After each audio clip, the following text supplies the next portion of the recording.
ኮምፕሌንት ነበር። እንደዚህ ዘመን ግን ማህበራዊ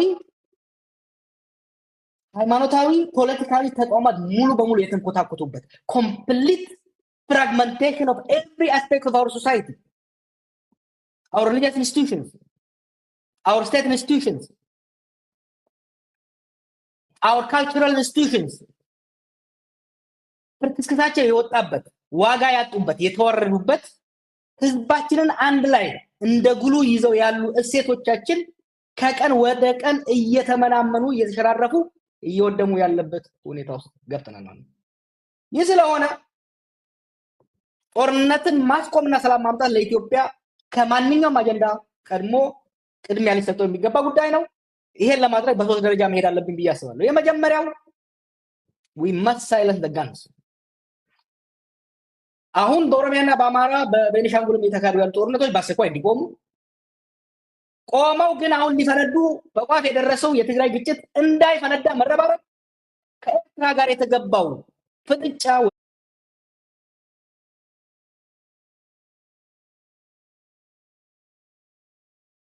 ወደ ጦርነት እንዳይሄድ የሀገራችን ዜጎችና በኢትዮጵያ ጉዳይ ይመለከተኛል ስቴክሆልደር የሚል ማንኛውም ዓለም አቀፍ ማህበረሰብ ሊረባረብበት የሚገባ ጉዳይ እንደሆነ አበክሬ መናገር ፈልጋለሁ።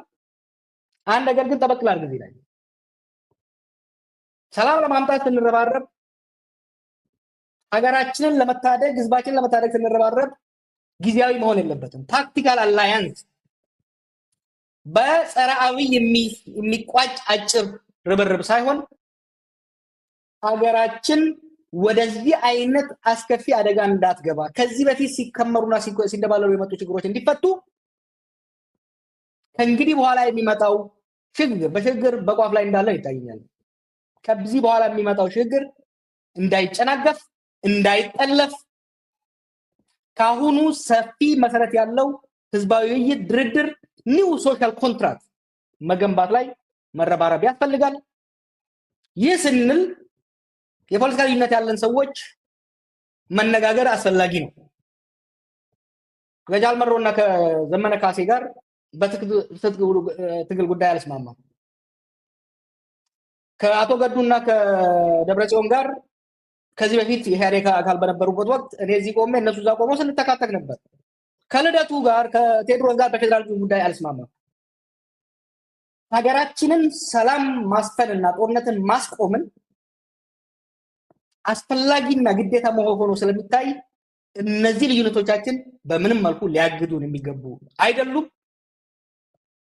ሁለተኛው ነጥብ የሰላም ትብብር ስንል የተቃዋሚ ኃይል ብቻ ሳይሆን ከስርዓት ውስጥም ጦርነት ያንገሸገሻቸው የሀገር መፍረስ የተቃዋሚ መዳከም ያንገሸገሻቸው ብዙ ዜጎች ስላሉ እነሱም ባላገለለ በጅምላ በማያጠቃ ለሁሉም በር በከፈተ መልኩ መረባረብ ያስፈልጋል። ሁሉን አቀፍ ሁሉን የሚያሳትፍ ህዝባችንና ሀገራችንን የሚመስል ሰላም ለማምጣት መረባረብ፣ ከዛ በኋላ ደግሞ ህዝባችንና ሀገራችንን የሚመጥን በሰጥቶ መቀበል ላይ የተመሰረተ የፖለቲካ ድርድርና ስምምነት አድርገን ሀገራችንን አሁን ከገባችበት ችግር ማስወጣት ብቻ ሳይሆን የሚቀጥለው ትውልድ የኔና የኔ መሰል ልጆች ጦርነትና እርዛት የማይወርሱበትን ኢትዮጵያ መገንባት አለብን፣ መገንባትም እንችላለን ብዬ አምናለሁ። አመሰግናለሁ። በጣም አመሰግናለሁ ጃዋር።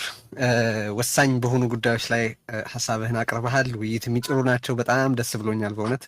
የዚህ ዝግጅት አንድ ትልቅ ዓላማ ዳያሎግን ኢንሪች ማድረግ፣ ዜጎች እርስ በርስ እንዲነጋገሩ ማድረግ ቀጥታውን በዚህ ታይመር ይጮሃል እና ዲስኮርስ ማስቻል ስለሆነ ያንን የሚያደርጉ በጣም ጥሩ ሀሳቦች አንስተሃልና በዚህ በጣም ደስ ይለኛል። ሌሎቻችሁም ይሄንኑ ተመሳሳይ ነገር ነው ስታደርጉ የዋላችሁት፣ ከዚህ በኋላ የምታደርጉት።